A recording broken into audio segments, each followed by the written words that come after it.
wow কর্মী দিয়ে কি তা ইয়ে করতে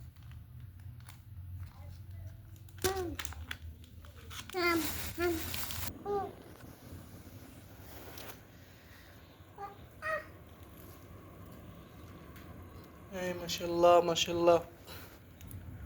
পানি গরম হয়ে গেছে ছোট একটা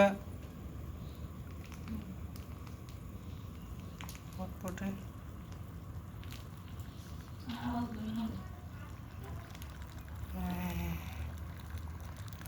এই মাশাআল্লাহ